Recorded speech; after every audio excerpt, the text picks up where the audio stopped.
Toronto's breaking news.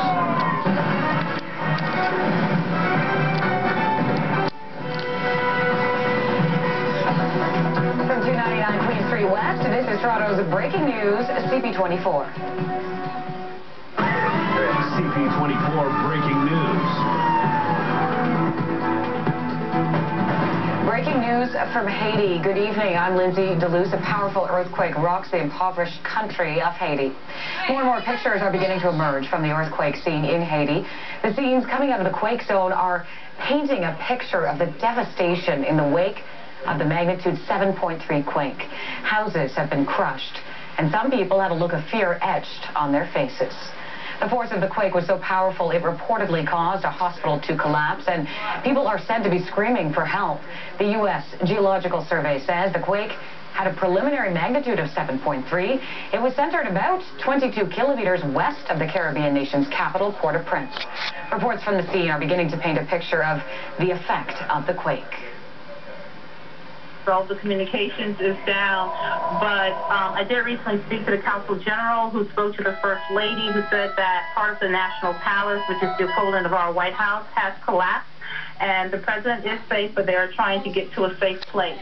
I also spoke to a source who was on the telephone with his wife about 2 hours ago as this earthquake was taking place, and she spoke about houses crumbling and the mountains also crumbling. Haiti's ambassador to the U.S. says the country's infrastructure has not been built to withstand situations like this. Haiti, especially Port-au-Prince, is a catastrophe waiting to happen. Sadly, it has happened. You know, these were houses, little flimsy places built helter-skelter all over the place with no urbanization. And the government lately had been condemning some of them.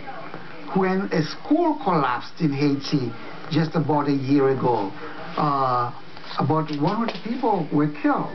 This time, I'm quite sure the number of victims is going to be quite high.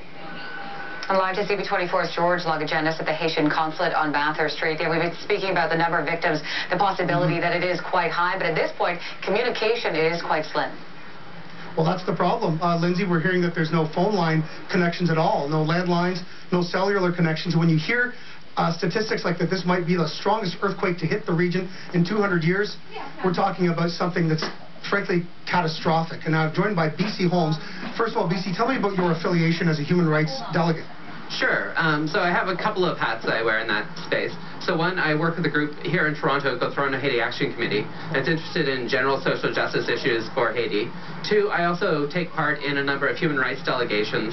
I just came back from one about 3 or 4 days ago on Thursday. I was there for 2 weeks. I was meeting with a large number of people, and they are, of course, foremost in my mind right now, and I don't know what's happened to them, whether or not they've been affected by this earthquake or what have you.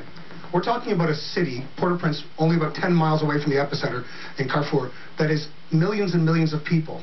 I'm guessing, on some level, stacked on top of each other, abject poverty.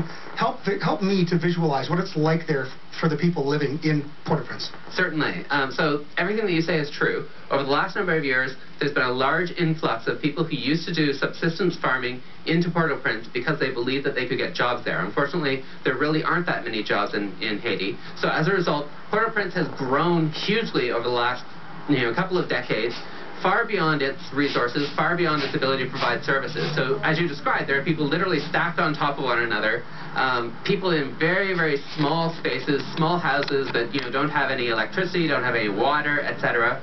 I spent a fair amount of time in Cité Soleil, which is one of the poorest areas of Haiti, one of the poorest areas in the Western Hemisphere, in fact, where people are packed in so tightly that it's just mind-blowing for anyone who's used to things the way they are here in Canada.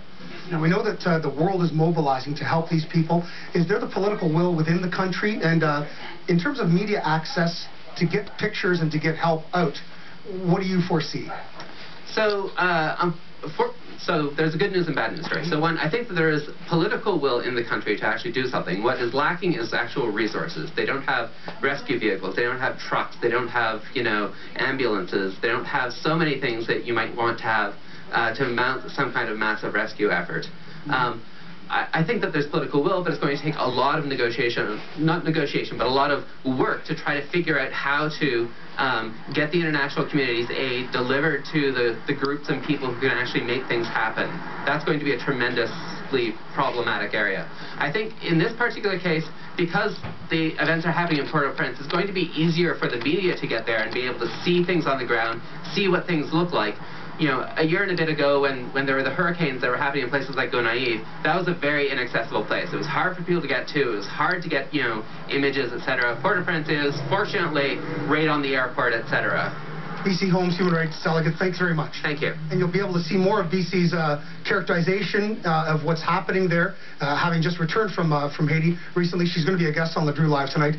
And given the fact that many countries are now stepping up to the plate to help this country, let's hope that by jumping on this thing quickly, that some good things will happen, and that even though it's a catastrophe of epic proportions that we've been hearing, that maybe we can help save some lives as well. Back to you. Absolutely, George. Thank you.